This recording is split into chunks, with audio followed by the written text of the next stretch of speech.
In Sperasoft, has worked as a code dev lead games designer on both Rainbow Six Siege and Assassin's Creed Odyssey. I get 2 claps. You do get 2 claps. So, let me welcome them to the speech Design and Programming, the best of frenemies. That's us. Okay, so I'm Steve, and this is Ben. Hello. No relation. We're going to kick right through into the slides now with Who Are We? Who are we and where are we from? So I'm going to go first. I am the lead game designer at Sperasoft. Before that, I worked at Traveler's Tales on a selection of the Lego games. Lego, Batman, Harry Potter, Chima, movie, etc. I've been the game industry now for almost 9 years. At Sperasoft, I've worked, as introduced, on Rainbow Six and Assassin's Creed Odyssey. Working at Traveler's Tales, I started at the junior design level and worked my way up to game director. Then I moved to be lead game designer at Sperasoft now. Yeah, and I've been in the industry for 10 odd years. I've worked on several things. I started in QA, worked my way up through design, and then into programming, and now into what we call technical design, which is kind of what we're here to talk about. And apparently I'm old, cranky, and nearly bald, but Steve wrote this slide, so that's him. Yes. So Ben and I have worked together at 2 companies now. We've known each other for how long? 5 years? 5, 6 years, something like that. Indeed. So Ben, with his programming background, will be representing the technical experts, and I myself, as the lead game designer, will be representing the creative side of the industry. So let's move on to what our talk is about. So press it again. There we go. Yeah. So here, game design represents the creative vision of the game. Whenever a game is being made, especially in the AAA industry, there is always a plan that has to be followed. We drive the projects. And I'm representing the engineering side, the technical, what actually goes into building the projects, what is required to make a game actually function, and how we get the ideas from his brain into my computer. Indeed, you might say that a game starts with design and ends with programming. So in order to make a game, both sides have to work together in tandem, but both sides have different priorities and different skill sets that have to work together, and that's what we're going to talk about today. Is it? It is. Oh. So the main thing we're going to be talking about here is the inevitable friction created by the 2 priorities of the creative vision and the technical experts. Now, obviously, in the game industry, although in AAA, there's used to be these polarized team roles. In actuality, most of us have a mix of skill sets. So Ben, for example, has worked as a designer and has a creative brain in his head, and I have some technical skills. However, in the context of this talk, I will be representing the pure creative vision. I'm going to be representing the technical expertise side of things. Yeah, just the technical, and then we hopefully will, by the end, you'll kind of feel like we've covered a merge between the 2. We'll see how we get there. But I think we'll cover some points that you'll find familiar as we go through. Indeed. Our main goal is to kind of dispel the myths that these 2 departments and disciplines have about each other. So after this slide, we're going to move into some clarifications about the nature of what we're talking about and our experience and how that fits into this talk. So first of all, let's have a look at essentially some disclaimers. On the next slide, we're about to get a bit spicy, a bit controversial, talking about how design and programmers see each other in the worst case scenarios. So to start off, let's clarify some context about what we're talking about here. While we make these broad stroke statements, we're going to try and balance that with some kind of personal experience. At least by the end. So the first one is that our observations are based on AAA development mostly. I think we both felt as we were writing this that when you've got smaller companies, startups, indie companies, you've got a lot more people in hybrid roles doing multiple jobs. We work and have worked primarily in AAA, where the jobs are much more clearly separated from They're polarized. Polarized, good. Yeah, the hierarchy in AAA, due to the size of the teams, tends to put a firm division between the creative and the technical. Whereas, of course, in indie, like we said, there'd be more of a mix of skills. Additionally, we're going to be talking about a vision-led hierarchy. Again, in a more flatland hierarchy, you would have a lot of people involved in the creative vision. People from all departments would be involved in the creative decision-making. And although that may be true in AAA, there's usually a veto holder. There's a person or a department, creative director or the CEO who's making the final call on all the creative vision for the project. And usually it's their responsibility to establish at the start of the project what the team is going to be doing, creating the workload, the requests, and the assets, and then reviewing that content as it comes in. So this refers mostly to a hierarchy where someone is in charge of what the game is going to be. In this case, we're representing game design. We do, as we kind of said, by the end, we will get to talking about the space between the 2. We'll start off with quite a clear separation. and you may feel that we're not kind of covering that crossover between the two jobs. We will get there, so we just want to reassure you of that one. But first, we felt it was important to address some of the big things, and the next slide will kind of show you what we mean by that between the two separate roles first. Indeed. And the last disclaimer I'm going to use here is that these problems are things that we have seen and experienced ourselves multiple times from talking to our friends and other studios across the game industry, from working in all the different projects we have, the different teams and studios we have. Although the range of people and the personalities and the philosophy of the company will continually evolve, there's always these common trends and experiences that keep coming up for us. So again, I want to be very clear at this point that all of you are complex, nuanced people. You've got a different mix of skills and experience, and no one person is a stereotype. However, for the purposes of this, we find that the department that you're in requires you've got a certain priority and focus on a certain part of the project. You're going to have different interests and tools you have to use, and therefore what you value in the project is going to change. So as we go through and make these broad stroke statements, we want you all to be aware that we are talking purely in a kind of a trend point of view. Yeah. Okay? Let's get spicy on the next slide. Come on. If we actually get there. Okay, so the sins is what we decided to call these. And I think I'm glad you're laughing. I'm glad you're laughing. Yeah, laughter is good. Laugh. Don't throw things. We're trying to establish a lighthearted tone for this because I know that some of these things could seem condescending or cynical, but we think these are the true experience. If you go down the pub at the end of the day and you vent about your colleagues, you know that people aren't as simple as these problems, but I think we've all had these complaints, and I hope that if you don't recognize having this problem yourself, that perhaps you've heard it from someone else, or you're thinking about the other side of the equation and going, yep, you're totally right about the programmers. Yeah. So, design sins. So what does the design department do? What do designers do that programmers get annoyed about? There we go. That's the first one. It's resonating already. Designers don't understand how things work. As we said, these are broad suggestions, but it's a pretty common thing. Designer, we'll do this. Programmer, no, we can't have that. Why? It's impossible. And we'll get to that word later as well. But it's a common thing. Coders can feel, and I've felt myself working with designers, that they don't understand the game. They don't understand what's going on inside the game, and they're asking for things without knowing that. I think your second one's up there already. Yeah, there it is. Don't consider the cost of requests. So when they do ask for things, not just do they not understand what they're asking for, but they don't understand how much that's going to cost, not just in terms of money, but in terms of time, in terms of manpower, in terms of everything.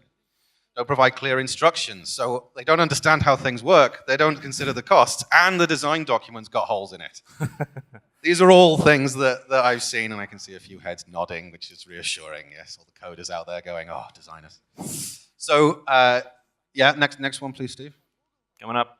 Unreliable and change their minds. So again, this is part of creating a game, but you slave away on your code for 2 weeks creating the most wonderful system, and then the designers go, let's make it green. And turns out making it green is really hard. So I think it's the last one on the design side. I'm going to take a guess here. I think, yeah, it is. One more? No, oh, one more. No hard scale. So there's more things wrong with us. Kind of covered in the previous ones, but the idea that the designers don't really have the ability to sit down and actually make something that contributes to the game as an ongoing process. It's all documentation and then down the pub and not worrying about the coders left at work making the game. You know, like a husband-wife relationship there. Yeah, I feel all these things quite strongly. Yeah. Well, yes, so that's, you were all kind of nodding along with Ben there, so I hope there's some designers in the room, but back me up in these programming you're wrong complaints. About all these. Okay, so the first one for programming, they exaggerate the cost. We don't, in their view, understand the cost. We believe they are overreacting, and they are worrying too much about something that will work out just fine. Yes, there's a laughter. They let personal agendas affect their evaluation. So not only are they intimidated unnecessarily by a request, but also you think you don't like my idea. That's why you're saying it's going to take 3 months. It's not because my idea is bad. You just don't like it. It's not your cup of tea. And sometimes we blame the feedback on that, which leads to the feeling of like, you just don't want to do the work that I want to do. You want to change the face of the industry the way that I do. You're not as ambitious as I am. You don't love the game as much as I do. And These, again, are very extreme. You've all kind of laughed and nodded. You've all experienced these feelings. What we're going to talk about here is, although these are obviously extreme, and we all know that our colleagues aren't as simple as this, we're going to address these problems one by one, talk about the responsibilities and the priorities of each department, and hopefully create some kind of empathy and understanding between the two departments. Our goal is that both programmers and designers will look at each other and go, oh, I didn't realize you felt that way. So we're going to cut a yes, indeed. We're going for world peace here, basically. That's what we're going for by the end of this presentation. World peace. Okay, so let's move on to the designer responsibilities. Here you go. Okay, so when we were thinking about this, why these sins exist, why do people think about, these two departments have this? What we kept coming up against was the idea that these two departments, they're both dedicated to the same job. They're both trying to make the game, and they both want to make the game as good as it can be. Otherwise, why are we here? But they see the game in two very different ways. A designer sees a flow. The designer's concern is, what is the flow? What's the moment-to-moment experience of the player from the moment they start playing the game to the moment they stop? And that's a linear progression of events. An engineer doesn't see that. An engineer sees a mechanism.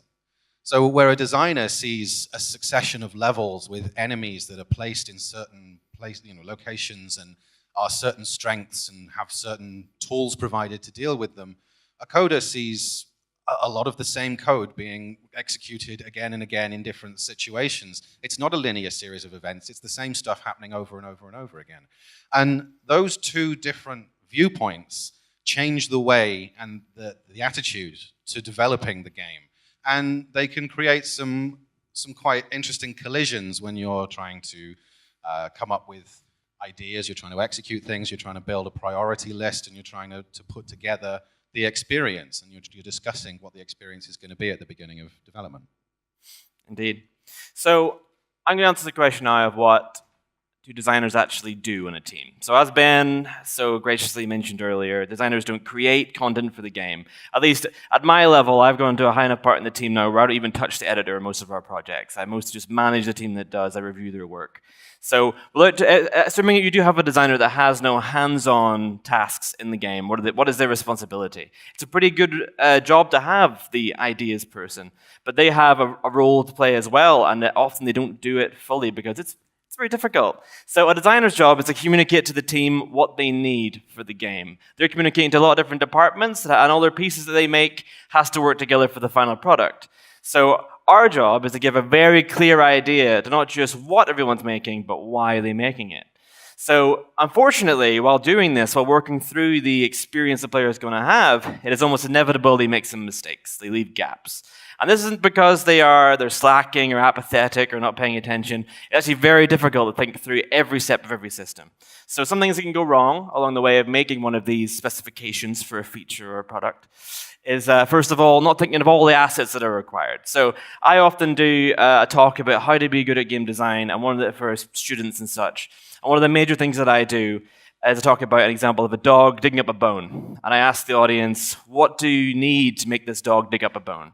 So you don't just need the dog model and the bone. You might need some VFX for the dirt. You need the sound of the barking, the animation of entering to dig up the bone. You got to think about the animation to the dog whenever it succeeds. You got to think about the dirt mound it's digging up itself, and you got to think, how big is the bone? You got to define each of these things. What type of dog is it? What kind of dirt is it? And then after that, you move into the flow, and people say, okay, it's going to be in a game multiple levels. Do I need different types of dirt for the city level and the sewer level? Do I need to have multiple dogs in this game? Are we going to have this feature applicable to multiple dog models? Or perhaps does this dog, whenever it digs up the bone, has it got a chance of falling off an edge? So literally in this case, an edge case, a very small likelihood in the game that can occur for some players and then therefore must be accounted for all players. So for example, if I say a dog can dig up a bone and that bone falls in an area the player can't get, do we need a bone respawning system? And it's very easy not to think about all these potential avenues and variables that could affect your game. So it's pretty easy for a flow to have holes in it. The real problem comes whenever you have those holes, people bring them to you, and you get defensive. I'm going to talk about that a bit more later on.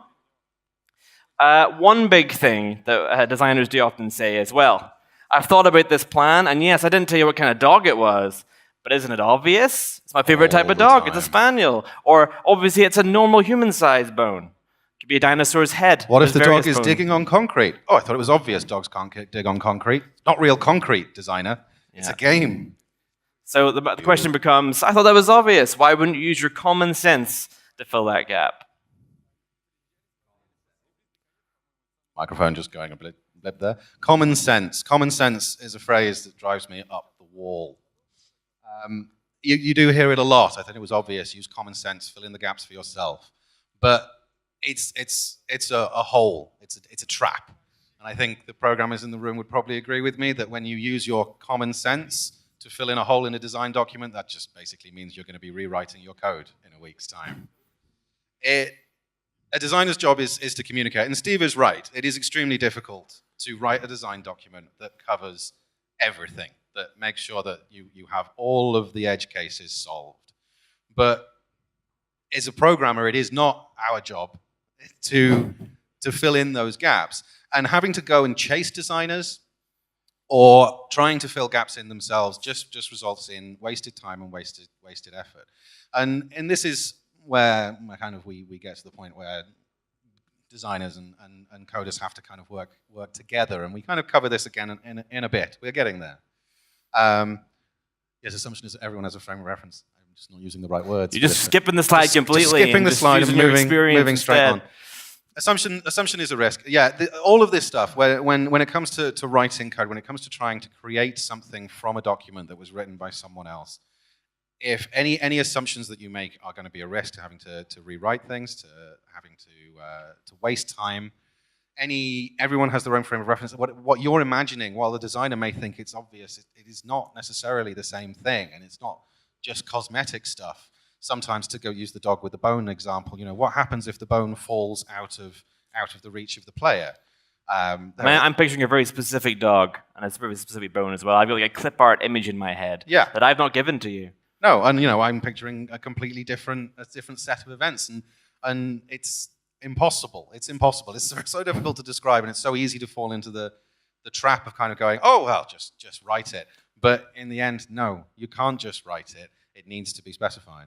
Yeah, another thing is also when the bone is dug up, whenever it comes out of that hole, is that a set animation, or do I need a physics system to drive the bone? How far in the air does the bone go when it lands on the floor? Does it bounce? All of these things. So this is a very simple example, and Steve's just listed off sort of 20 different variables, and if we sat here, I'm sure we could come up with another 50 without any problems. This last point is a very important one, and it's one that designers fall into all the time, and not just designers. Coders can fall into this trap, as can artists, animators, producers, everything. The assumption that because something works in a single way in the real world, it works in that way in a video game. The ball bouncing is the one that I like, because we all assume gravity is an absolute. We live in gravity every single day. We assume that if we let go of something, it will fall to the ground. Why would that happen in a video game? Unless you've coded gravity, gravity doesn't exist. Nothing exists. There is nothing. It's just maths. So never assume that just because something is obvious because it happens in the real world, it actually applies to the game that you're making. They told me to take the GIFs out, but I put them back in. That's for you, Nadia. we had to have this one. It's too good. So we mentioned earlier about designers getting defensive. So whenever you've got this document, as I said, it is inevitable there's going to be holes in it. And the problem is that a lot of young, medium, and even some high-level designers can forget that they are fallible humans, and they worry about how they come across to their team. And then the team comes in with these holes, and they say, you didn't think about this, this, and this. And you go, whoa, you calling me stupid or something? I feel like you're coming after me. I feel attacked. And it could be because your idea, when you make it, it's an idea. It's like kind of a dream you have. And when people come to you and criticize it, even if they're pointing out actual holes it's your job to fill, it can feel like an attack upon your creativity and your ability as a designer. Especially if you are in a purely creative role, it's hard to justify yourself to people who have visible talent that they can show you, like an artist or an animator or a coder. And yes, as a designer, you feel a lot of pressure to lead the team. You are the vision holder, and therefore you set the morale of the team and the stability of your leadership. And whenever people come to you with a problem, you think, oh, well, if I fold now, it's going to look like I'm indecisive, like I'm not feel strong enough about my ideas, I'm not attached to these things. But in fact, I mentioned to all you designers out there, your team will appreciate it much more if you listen to them and you're flexible. But at the time, you can kind of shell up and worry about how you come across. If someone comes to you with a problem, you go, oh yeah, I didn't think about that, never mind. You look like you're flippant and you're not thinking it through. So some tips. Learn that phrase. I didn't think of that. Very important phrase. I don't know yet. Or I didn't know that, actually. That's new information you brought me because you were an expert in your field and I didn't think about that yet. And it's so easy to not want to say I don't know or I didn't know that, to feel that that's admitting failure and defeat and that you're going to be judged. But you can't know everything. And we work in the business of making new stuff. Every game, everything. What's new about this game? What's brand new? What has no one done before? How can you know what's not been done? And as I said earlier, a team will actually appreciate a leader who can adapt. And further to that, not everybody's thinking about you all the time. A designer or a programmer dealing with a task is going to be thinking, how am I coming across in this situation in this meeting? But actually, everyone's thinking that. No one's thinking, wow, this particular designer isn't giving me what I need in this moment. They're thinking about their task and how it's being affected by the decisions they're making. So I would recommend letting the ego down a little bit and realizing, oh, I'm not being judged all the time. It's actually my performance across the entire job, not every individual task where I can perform and show people I can do my job. That's where we had the point saying no one is ever thinking about you as much as you think they're thinking about you. Okay. The programming perspective. So I've been talking there about how the designer feels in that process, and Ben's going to talk now about how the programmer feels. The same thing can be true on the programming side. Everyone is defensive when it comes to their work. No one wants to feel like they've failed to do something or that they're being criticized or that the work that they're doing isn't being recognized as quality, as good. We're all I feel pretty judged right now. Yeah, I mean, there's just loads of people looking at us going, be good at this. Terrifying. Programmers do tend to be detail-oriented people, and we don't like to make statements about things. We don't like to guess, is what I'm going for here. If someone says, a designer kind of says, oh, well, we want X thing, we want a dog digging up a bone, then as a programmer, my first response is, okay, well, I want to go and have a look at the code that we have. I want to look at animation systems. I want to look at attractor systems. I want to look at volume collision systems. I want to look at what we have to see if I can provide you what it is you're asking for. Or maybe our collision systems aren't quite precise enough. Maybe our attractor system isn't quite precise enough. Maybe we need more diverse support for dynamic animations. All of that stuff I want to know. But until this meeting, I didn't know we wanted a dog digging up a bone. And now I've got a designer and a producer and a couple of artists and a bunch of people staring at me and saying, can we make this happen? And my response is... Maybe. Maybe. Yeah. Or no, as the case may be. How often have your coders said, maybe? Yeah. I don't know. We're mentioning here about the kind of attention to detail that programmers have. They find all the holes because they actually have to implement this stuff. They have to bring it down to reality. I read an article a little while ago about a game. I won't mention the name, but it's a science fiction shooting game where after it came out, someone dug into some of the scripts, some of the files. It's an ini file. An ini file. An ini configuration file with a spelling mistake in it. And a spelling mistake in it. And because of that spelling mistake, the AI were not pathing correctly. They were not attaching to the nodes the designer had laid down for them. So one letter broke an entire system, and that game actually released with that broken system because it was too subtle to notice. So if one letter can change everything for a programmer, it's no wonder they're coming after me for not knowing what size of bone that I want. It's also a really good example of check your find and replace after you've done it. Yeah. So programming tasks are unpredictable. I think we can sort of move through these, Steve. But this is the same sort of thing. It's difficult to know at any time. No coders, unless you're working on something very small, no individual coder holds the entire code base in their head. That's crazy. This is thousands and thousands and thousands of lines of code. So your coders need time. We need to go and have a look and see how things work. And yeah, if you ask a coder to make a decision about something on the spot without the opportunity to research and look this stuff up, they're going to play it safe because otherwise they're risking the project. So if you ask for the entire world, they'll probably say no, unless you've given them the time and you've talked it through and you've actually done the research that needs to be done. Designers have the benefit of everything being in their own brains. And it's probably very selfish of me, but I didn't even think about that until we talked to Ben about this in preparation for this presentation. Awful. Is that a programmer would feel intimidated by my request? They'd be worried they couldn't do something, and that was why they were getting defensive about what I wanted them to achieve. I just assumed everyone is just infinitely perfect at their job. Yeah. But everyone worries about their job. That's why it's so bad to work with you. It's awful. So to end this slide, I added this line for myself. So designers, they have a soft skills set. Their job is management and communication. So inevitably, they're always thinking about the morale of the team. Whereas other departments don't usually take their share of the responsibility in that process. For example, managing the tone of a meeting room. They're in there to get a task, and therefore they don't feel the same responsibility to make sure that everyone is comfortable and happy in that room. So a point that I would make is that it'd be great for programmers to also be able to express themselves and say, I don't know actually, I'd rather go look at it. And some programmers who are more experienced will tell you that, and it's very important you listen to that. And again, this is where the phrase "I don't know" comes back in. As a programmer, I remember when I started, and saying "I don't know" felt really, really intimidating. It felt like I'd failed at my job. But it really is okay to say to your designers, you know what? I don't know. Give me half an hour. Give me 10 minutes. And how many coders here have looked at a design request and gone, "Oh, I'm not sure about that," and then gone back to their computers and gone, "Oh no, it'll take 5 minutes." Which is a perfect segue into our new slide. Did I already put up there? It is. Sorry. That's impossible, even for a computer. So this is an alternative thing you can say instead of saying, "Oh, I don't know yet." You just say, "No, that's actually impossible." So my question is, Ben, is it impossible? It's not impossible. I used to bullseye womp rats in my T16 back home. Impossible it's never impossible. Impossible is a word that is used to mean I don't think that that's really a good idea, either creatively or technologically or whatever. Impossible, again, we come back to this is a computer. Pretty much anything that you want to achieve can be achieved as long as your development goals and your technology has been structured correctly. Yes, there are still some things, if you want real AI in your game, you probably don't have any overhead to actually do visuals. And there are things that are out of the range of the machines that we have right now. But that gap is closing rapidly. And if you compare it to just 5 years ago, the machines that we have are incredibly powerful and capable. So really, if you want to make something in your video game, of course it's possible. The question is, what does your technology currently do? What can your coders achieve? And what complements the game? Is it a good idea?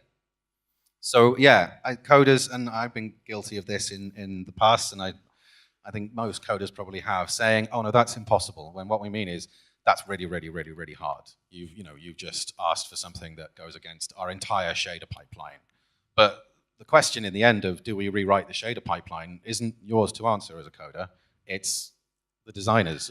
I've made some pretty ambitious requests in my time, and I find that whenever I dug into it with the coder, what happened was they'd done the math in their head. They'd gone, this is how much man hours and time and changes we're going to require to achieve that, and they think, it's stupid, that's a stupid idea, so it's impossible, you would never say yes to this. So as a designer, how can you negotiate past that wall when a task is so intimidating? So some advice from me, designers in the room, to discuss it with your programmers and how to do that.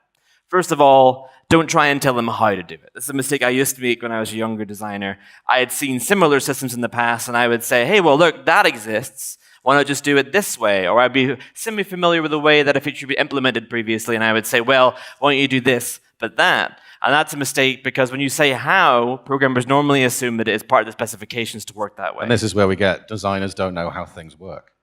Indeed.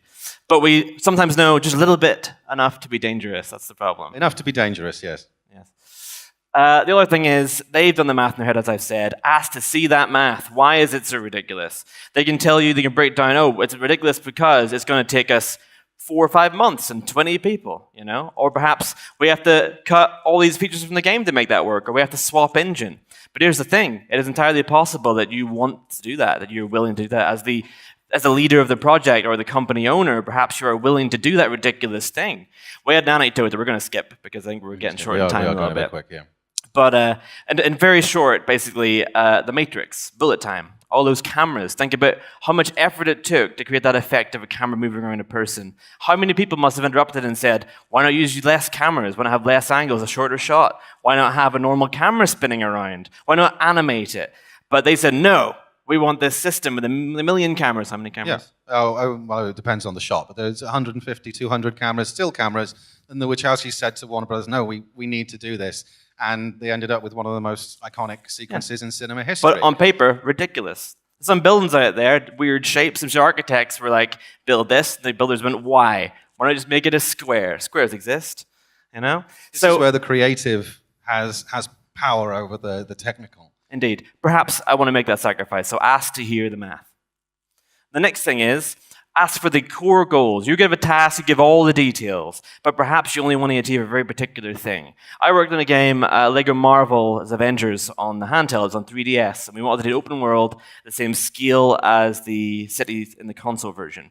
And whenever I asked the programmers that, they were like, again, that's impossible, that's ridiculous. But I said, listen, okay, you're assuming that I want to have all the same features, the same variety of traffic and pedestrians and missions in the world. I want two things, the scale and the ability to move through it at speed. I have to be able to fly through it.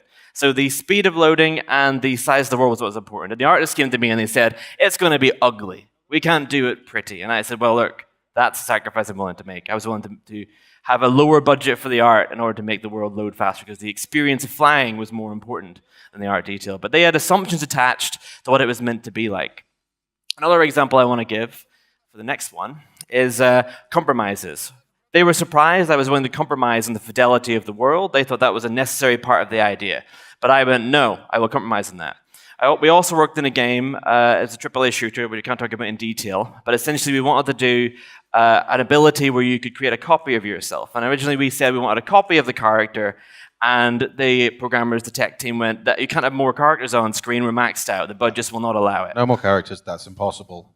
We can only have these many characters. Yes, that was the problem. I said characters, and characters have a lot of assumptions attached to them. They have to have a certain amount of AI and animation, and they have to have shadows, and they've got multiple textures and meshes. Whatever I said, no, it can be completely static. It can be locked, one costume, it can just be a single shader, single mesh, no animation, no inventory, no AI. Strip all of these things away, and suddenly you've got something that to the player looks like a copy of a character, but actually is just an empty shell. It became possible. So I found ways to compromise to make that happen. So if you're having a discussion with a programmer, find out the cost, maybe you're willing to pay it, but maybe you can reduce that cost massively by prioritizing the core things and compromising on stuff they assumed was obvious. In that case, it was my language. I'd use the word character. And again, detail, terminology matters to programmers, maybe not so much to me. But to them, a character is a very specific object in the game. Well, one spelling mistake can screw everything up. Detail is important. So the last two, very similar. I'm going to talk about this in more detail shortly, but essentially give your programming team time. As Ben said earlier, making a decision in the room is very uncomfortable for programmers. Yes, please. Mm-hmm. Yes. Yes. And in terms of making a prototype, that's the next step. You know, we make it, try it. Yeah, prototyping. I'm guessing there's no one in the room who's going to disagree when I say prototyping is so important. It's ridiculous. Design documents are good, and it's nice to have them, but until you reach the prototype stage, you're not seeing how that design is going to be realized. As a coder, you're not quite seeing how you're going to structure the engineering, the mechanism behind what it is that you're building, and as a designer, you're not quite seeing how it's going to feel. So the sooner you get to a prototype, the sooner a whole bunch of questions will be answered, and your designer can iterate, and your coder can iterate, and everyone will be happy and get down the pub, which is, of course, the most important thing. And it reduces the intimidation on the side of the programmer as well, which we'll talk about shortly. So that is what you should do in the case of an intimidated programmer. And also, very important point, make sure they don't feel that they're being rushed. Make sure that you know that I won't forge ahead with this if you don't convince me not to in the room. If you do that, then that pressure will cause them to say no, and be a hard no. You have to keep the conversation going. There we go. So a big problem for programmers is that they feel that they have to make a decision in the room immediately. So I'm going to slam through this slide a little bit because we are cutting through the time. We've waffled a bit too much. We are waffly. Come on. So as I said earlier, it's very important as a designer to sell the why with the what. Give the context of your request. Mention the core goals and the compromises you're willing to make. Make sure that they know what the project is going to be. Give them a strong vision default. That's true for all departments. Additionally, I mentioned here about in the room before. I read an article recently. I think it was in Financial Times or something. I don't know. But it was an article about introverted thinkers. The concept that for designers, we can make a choice really fast. We can say, yeah, of course, now the dog is a cat. Done. But for a programmer, they have to go away and think of the implications of that change, which means it's much easier for a designer in the room to change their mind and flow around, whereas programmers have to have some time to consider the impact of those requests. They are, not for the sake of personality type introverted thinkers, but in terms of they need time literally to process the work. It is always the case, designers, that if you think something is easy, it's hard. And if you think it's hard, it's easy. It's just always that way. I don't know why. It's a rule of the universe. And as we know, the worst thing that can happen is for a bad decision to be made by a designer that a programmer has to follow through on. But why do programmers hate these bad decisions so much and they're scared of them happening? Because they're bad decisions. So time wasted is the biggest thing. As a coder, your time is always valuable. I think it's easy to forget for other departments, design, any other department, that when any one department other than code is working. There is nothing in the game that works without code. If you're designing, code is working. If artists are creating stuff, code is working. Animators, code is working as well. So time is infinitely valuable. I don't think that I'm telling you anything new when I say that. But as a coder, you don't want your time to be wasted. You don't want your personal time to get cut into when it comes to crunching on anything. And you don't want your professional time to be wasted either. It doesn't look great. You don't meet deadlines. And when feeling like you've had to go over the same code over and over and over again. I'm going to jump in here as well to talk a bit about crunch. So something that we're aware of in the game industry, that overtime occurs at a lot of studios. I think as designers, you often abdicate your responsibility in creating overtime. But the producers have a lot of methods in place to manage the team and record their workloads. They have their schedules and their sprint planning, etc. And because the producers are supposedly there to protect the teams, designers don't think that's not my job then to monitor the workloads of the team. But I think we all are kind of aware when we give a task to someone, they might be biting off more than they can chew, and you know it. Sometimes people will take a job on a Friday and say, yeah, it'll be done on Monday. I would say as a designer, as a team leader, leading the morale of the team, you must say no to that. You must make it clear to your team. Be verbal about it at the start of a project. Say, I do not support overtime. I don't want you to do any for me. So that people do not choose to spend weekends and evenings trying to complete tasks faster to impress you. Tell you do not want that. That's your responsibility to do that. It's your responsibility to check that you're overloading a department and to be involved in finding solutions for those problems. So I think even as although producers have a lot of a role to play in this, as a designer, don't think you don't have any responsibility in that. You are creating the workload. You're making these requests.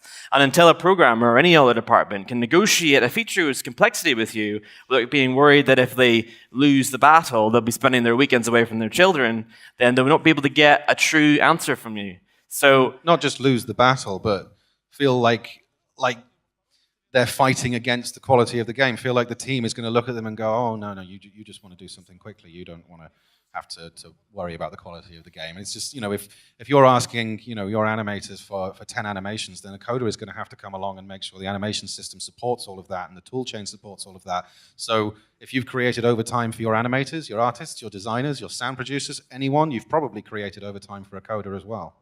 And until you can have an honest conversation without them having their personal time on the line, you will not be able to get a truly honest answer from them. I mentioned earlier about exaggerating the cost of requests. That happens because, one, you've not given them time to process it, so they're giving you the worst case scenario. And two, they're trying to defend themselves from the work bleeding into their personal time because they've agreed to something that they don't think they can actually achieve. Okay, let's move back, and I believe now we're talking more about how designers start again. Yeah, we are. Good. Why do designers change their mind? So I'm going to put a bit of defense now on the designers, having ragged on them just a little bit. Well, yeah. So you all iterate in tasks. Every department does. Every artist presses Control-Z. They got erasers. That's good, isn't it? Yeah. Again, more GIFs. See? Yeah, the GIFs are good. The people love the GIFs. Yeah, everyone loves GIFs. GIFs. A designer iterates also. The problem is when a designer iterates, everyone iterates with them. All coders will rewrite a piece of code multiple times before submitting it. That all happens on their computer, so no one ever gets bothered by it. Designers do the same thing, but everybody hears about it. So part of the defense here, although you have to future-proof yourself, which I'll talk about a bit later, it is inevitable that you will have to make some changes in testings. Fail faster is a good approach in game development. Further, there may be a case that someone above you, a studio director or a creative director or perhaps a publisher or a client comes to you with a request which filters down changes to your team. And it's bad management to come across and say, it's not me, guys, it's this guy up here, because it damages morale for the team to feel that they are following a master they never meet. You have to kind of back and sell that choice from above you. And sometimes it's completely unpredictable. Sometimes you are happy with your design and they come and surprise you with something that you did not see coming. You can protect yourself from that, which we'll talk about shortly. The second thing is requesting other departments, they need things from you as well. So for example, maybe I bring programming some bad news. I say all of the animation attachment is going to happen on the handles of the vehicles now. It's all coded. And the reason I'm doing that is that animation's workload is too high. Oh, I was just going to agree with you. Oh, good. Yes, you come I was like, no, not yet. Bad decisions. So yeah, be aware that also designers have to manage multiple departments. Just because a change affects you negatively doesn't mean it's not helping someone else who might be in a worse position than you. So, designers limiting the impact of changes. Yeah, help me to help you. This is your bit. Yeah, help me to, I was losing my place in the slide. So, help me to help you. Designers, be sensitive to morale when passing stuff on. I mean, it is a pretty common sense thing. I think, I've used that phrase. Oh, that's bad. Using my own bad phrase. Assumptions are risk, Benjamin. Assumptions are risk. Morale is a tricky thing. It's always a tricky thing. And it's very easy to feel like you can't deliver bad news without damaging it. And it's very easy to decide that you don't care and you're just going to say negative things all the time. And there is a line to walk. So if you're coming to an engineer and you've got bad decisions, something's been cut, something's been changed, something needs to be altered. Just think about how that news is going to impact them. Actually be sensitive. Don't just walk up to the desk and going, these things, cut, bye, done. Yeah. This whole talks of empathy. It's about listening to your team and thinking about how they feel. Yeah, at the end of this, empathy comes across quite strongly. It's just understanding that what you've just done, everything that you've just done has had an impact on whoever is connected with it. And they will then have an impact on you. So it's very much about sort of not how are you feeling, but how is the person that you're talking to feeling. Be a human about it. Talk to your fellow humans as if they are humans. Yeah, our designers and coders, we can kind of come across as slightly scary, crisp, devouring monsters with our headphones, and that's me at least. All right, we're going to have to push along a little bit, I think. Carry. So we get some time for questions, such as, what were you talking about that whole time? Okay, so future-proofing, extremely important. So I'm going to nip in here a little bit. So future-proofing is something designers can do to forecast what potentially will happen to your project. I've got 2 examples for you here. The first one is if you're working on a system or a feature, it's usually very obvious what might be changed. The best example is gun balancing, weapon balancing. Yeah, I mean, we all know that when some stuff goes into the game, you're gonna move through a design phase, through an engineering phase, and then into a design phase again. A testing phase. Testing phase. And when you're building a system like a gun, for example, you know that ammo counts, rate of fire, damage per bullet, DPS, all of this stuff is going to be changed. Designers are going to want to tweak it. So designers can really help this process by laying out the things that they think they're going to want to change. And coders, you can help this process by just looking at things when you're writing it and kind of going, well, that's probably going to need to be changed. Especially helpful as technical designers. Yeah, so from my perspective as technical designer now, most of what I end up doing on a day-to-day basis is changing things in editors and in tool chains and working with that and working with the data to tweak things. And a lot of the time, we have to sort of go back and ask for things to be re-exposed.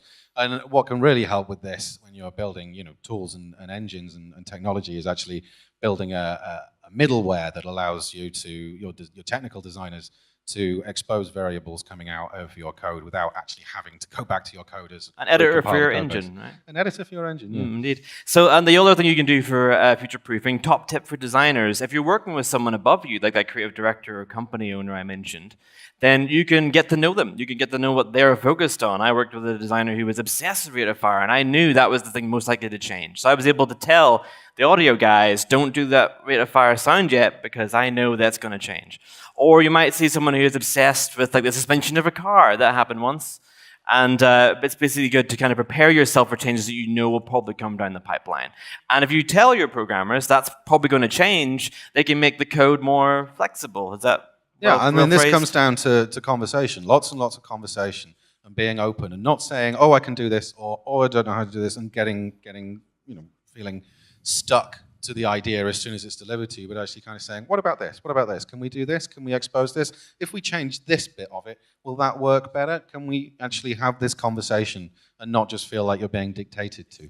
So we mentioned there briefly about forecasting, future-proofing.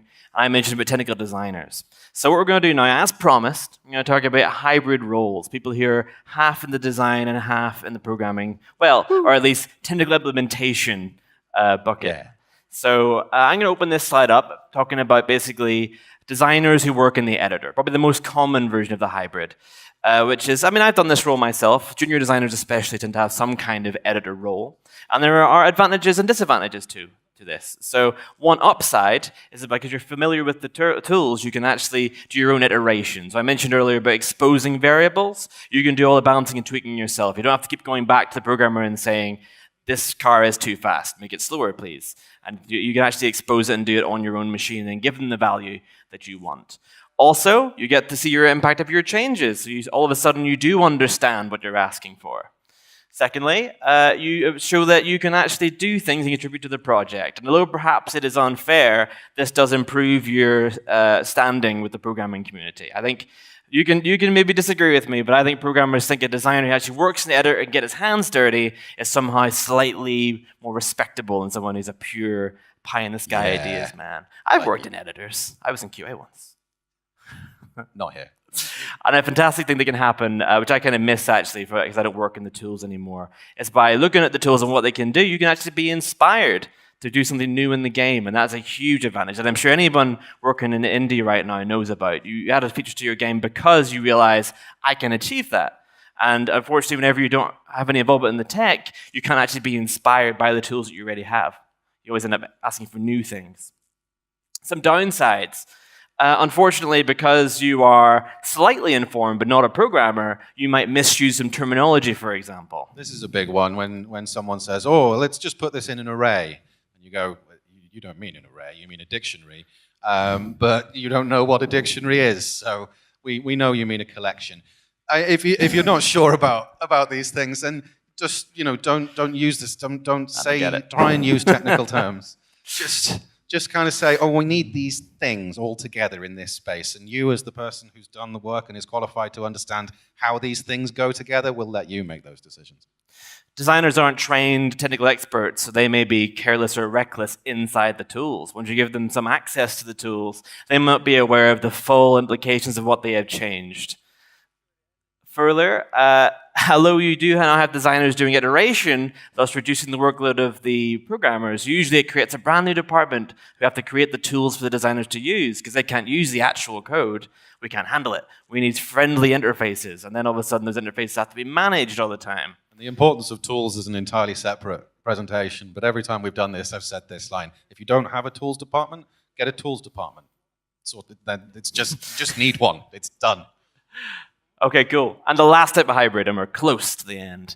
I think we've almost done it. We're only almost. I mean, we're only 5 minutes over. We're 5 minutes. Yeah, that's not too bad. We got 1 minute. Okay, so going through, a lot of this is covered by actually what Steve just splits through these, I think, Steve. But going the other way, coders who work as designers, I think as coders, as we said, time is always sensitive, and it's not always the best use of a coder's time to work as with the designers in the design department, but it can actually be extremely useful to have someone whose primary job is to write code, but who actually works with the editor, works with the designers, and is a point of contact both for designers to talk to the code department and for the code department to talk to the design department.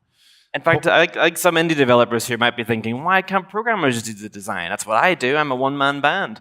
But the reason that the hierarchy is so polarized in AAA is because the teams are so large and there are so many tasks that it's just not feasible to be implementing and designing at the same time at a full active level. Certainly as a designer, at a lead level at least, now that I have all these responsibilities to the team, my day is full already. I don't have time to implement things. And time in the editor that I spend, which I do occasionally do, I nip in sometimes, like I'll be away from my actual responsibilities as a lead. So there's not time for me to do both roles. And I think that's why it's so rare to see a full programmer spending time doing design documents, because they'd be so far away from their actual workload in the AAA hierarchy. Yeah. I think we can move because we're running out of time. All right, fair enough. But you can load this up on YouTube and read this slide. Some very good points on there. There are some good points, and it's kind of in the same area, but it's very tempting to think that your coders should just be writing code all the time, and it just can be very useful actually to have a coder who's a bit more disconnected and can work with the design department. It does, yeah. The one thing I will say up there is the bottlenecking issue, and yes, anyone's sitting there thinking, oh, but now everything that goes between those departments has to go through one person. That is an issue, and I'll put my hands up to that being an issue. But a bottleneck is infinitely preferable to a bunch of people all talking to each other about different things in different ways, in different times, and at different places, and everyone not really understanding what on earth is going on. Benjamin Bottleneck Sharples. That would be my nickname if I had one. Okay, and the last slide, basically. The point of all this is that video games are a marriage of creative vision and technical expertise.